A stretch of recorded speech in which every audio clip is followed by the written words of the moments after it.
Alhamdulillahi Rabbil Alamin. Wabihi nasta'inu ala umuri dunya wad din, wassalatu wassalamu ala habibi Rabbil Alamin, Sayyidina wa habibina wa syafi'ina wa karimina wa dhukhrina wa maulana Muhammadin sallallahu alaihi wa ala alihi wa ashabihi ajma'in. Asyhadu an la ilaha illallah wa asyhadu anna Muhammadar Rasulullah. Allahumma salli wa sallim ala sayyidina Muhammadin salatan tafiru biha adh-dhunub wa tuslihu biha al-qulub wa tantaliqu biha al-usub wa talinu biha as-su'ub wa ala alihi wa sahbihi wa man ilaihi mansur. Amma ba'du. Para hadirin wal hadirat jamaah salat isya dan juga salat sunnah tarawih, yang semoga malam ini kita semua menjadi hamba-hamba Allah Subhanahu wa ta'ala, yang menjadi kebanggaan Allah dan juga para malaikatnya insyaallah. Amin ya Allah ya Rabbal Alamin. Malam hari ini kita alhamdulillah bisa menjalankan ibadah salat Isya dan juga nanti disusul dengan ibadah salat sunnah tarawih. Semoga amaliyah ibadah kita ini diterima oleh Allah Subhanahu wa ta'ala. Puasa kita, tadarrus Al-Quran kita, salat kita, dan amaliyah ibadah yang lainnya. Jangan khawatir Bapak Ibu yang dirahmati oleh Allah Subhanahu wa ta'ala, karena baginda Nabi kita Muhammad sallallahu alaihi wa alihi wasallam mengatakan bahwasanya jikalau ada seorang hamba Allah kemudian dia beribadah kepada Allah di dalam bulan suci Ramadan ini, maka dipastikan ibadahnya akan diterima oleh Allah Subhanahu wa ta'ala. Wa ta'atu maqbulah, taatnya kita kepada Allah ini makbul, sudah pasti diterima oleh Allah Subhanahu wa ta'ala. Oleh karenanya kita sebagai hamba Allah Subhanahu wa ta'ala harus punya keyakinan bahwasanya ya Allah ya Rabb, ibadah kami ini pasti kau terima ya Allah. Al-yakinu la yuzalu bisyak. Kata baginda Nabi kita Muhammad sallallahu alaihi wasallam, kalau kita sudah yakin jangan ragu. Makanya ibadah apapun yang kita kerjakan, mau puasa, mau tadarus Quran, mau kita ini melaksanakan ibadah salat, ataupun kita mau mengeluarkan sedekah atau ibadah yang lainnya, yakinlah bahwa ibadah-ibadah yang sudah kami kerjakan ini pasti akan diterima oleh Allah Subhanahu wa ta'ala.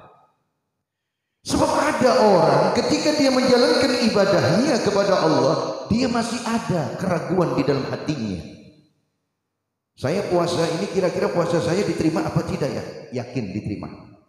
Saya sholat ini, sholat saya ini kira-kira diterima apa tidak ya? Yakin sholat kita diterima. Saya hari ini keluar sedekah, kira-kira sedekah saya ini diterima apa tidak sama Allah? Yakinlah bahwa semua apa yang kita lakukan khususnya di dalam bulan suci Ramadan ini pasti akan diterima oleh Allah Subhanahu wa ta'ala. Hadirin wal hadirat rahimakumullah, kita masuk bulan suci Ramadan sudah di hari yang keberapa nih? Yang kelima. Yang kelima apa keenam? Keenam tuh Muhammadiyah. Yang Muhammadiyah hari keenam. Kalau kita kebanyakan NU mungkin 5. Besok insya Allah keenamnya. Nggak jadi masalah, mau 6 mau 5 nggak jadi masalah. Yang penting kita sama-sama ibadah kepada Allah Subhanahu wa ta'ala. Jangan jadikan perbedaan itu menjadikan kita umat Islam tidak bersatu. Mari kita ambil persamaannya, jangan memperuncing perbedaan.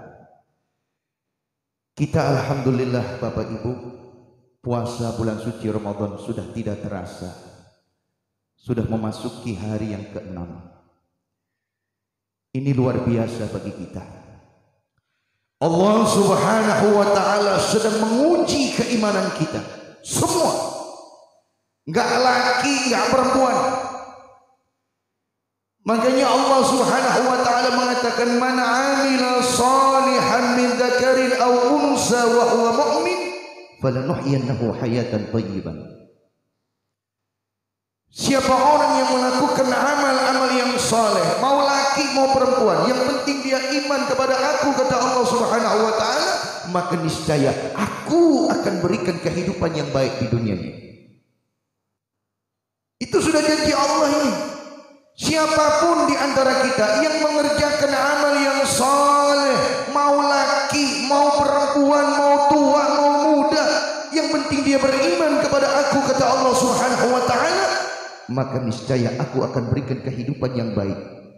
Kehidupan yang baik ini insya Allah bukan saja dunia, tapi insya Allah kelak nanti di yaumil akhir. Amin ya Allah ya Rabbal. Bulan suci Ramadan ini adalah bulan di mana kita melakukan tarbiyah, pendidikan. Kita dilatih sabar, kita dilatih oleh Allah Subhanahu wa taala menahan lapar, menahan haus. Mampu kita melaksanakan segala ujian dari Allah, maka insya Allah yarfa'ullahu darajat, kita kelak nanti akan diangkat derajat kita oleh Allah Subhanahu wa taala. Kalau ibarat anak sekolah naik kelas kita ini, Pak. Anak-anak kita yang sekolah dari kelas 1 pengen naik kelas 2, ujian dulu nak. Kau lulus ujian, naik ke kelas. Betul nggak? Sama. Kita juga begitu, Bapak Ibu yang dirahmati oleh Allah Subhanahu wa taala. Datang ini bulan suci Ramadan. Allah menguji kita dengan puasa. Ini nggak main-main loh puasa Ramadan ini, Bapak Ibu. Kita nggak puasa seminggu, 2 minggu, nggak 3 minggu, 1 bulan kita puasa Ramadan. Dilatih oleh Allah Subhanahu wa taala. Mampu tidak kita menjalankan segala ujian-ujian yang sudah Allah berikan kepada kita? Kalau kitanya mampu, insya Allah kita akan diangkat derajat kita oleh Allah. Kita akan jadi hamba Allah yang mulia. Bahkan insya Allah keluar daripada Ramadan ini kayauma waladathu ummuh, seperti hari di mana kita dilahirkan oleh ibu kita, suci, bersih, tak punya dosa kepada Allah Subhanahu wa taala. Ini yang kita inginkan para hadirin wal hadirat. Oleh karenanya rugi besar kalau seandainya kita mengaku diri kita Islam, agama kita Islam, percaya sama Allah, percaya sama Nabi, datang bulan suci Ramadan dia tidak ibadah kepada Allah Subhanahu wa taala. Dia enggak mau puasa, dia enggak mau menjalankan salat sunnah tarawih, dia enggak mau tadarus Al-Qur'an. Ini adalah orang-orang yang rugi. Ulaika humul khasirun. Ini adalah orang-orang yang rugi, kata Allah Subhanahu wa taala, dan kita tidak mau menjadi hamba Allah yang rugi. Sebaliknya, kita ingin menjadi hamba Allah yang beruntung. Ulaika humul muflihun. Mudah-mudahan kita semuanya insya Allah menjadi hamba-hamba Allah Subhanahu wa ta'ala yang beruntung. Amin ya Allah ya Rabbal Alamin. Kultuk waktunya tak panjang. Insya Allah nanti kita lanjut pada kuliah subuh di pagi hari. Mudah-mudahan apa yang saya sampaikan manfaat bagi kita semuanya. Barikillahumma lana fi syahri Ramadan. Barikillahumma lana fi syahri Ramadan. Barikillahumma lana fi syahri Ramadan. Ya Allah ya Rabb, berkahilah kami di dalam bulan suci Ramadan ini ya Allah. Berkahilah kami di dalam bulan suci Ramadan ini ya Allah. Berkahilah kami di dalam bulan suci Ramadan ini ya Allah. Rabbana atina fid dunya hasanah wa fil akhirati hasanah wa qina adzabannar. Walhamdulillahi rabbil alamin. Billahi taufiq wal hidayah. Wassalamualaikum warahmatullahi wabarakatuh. La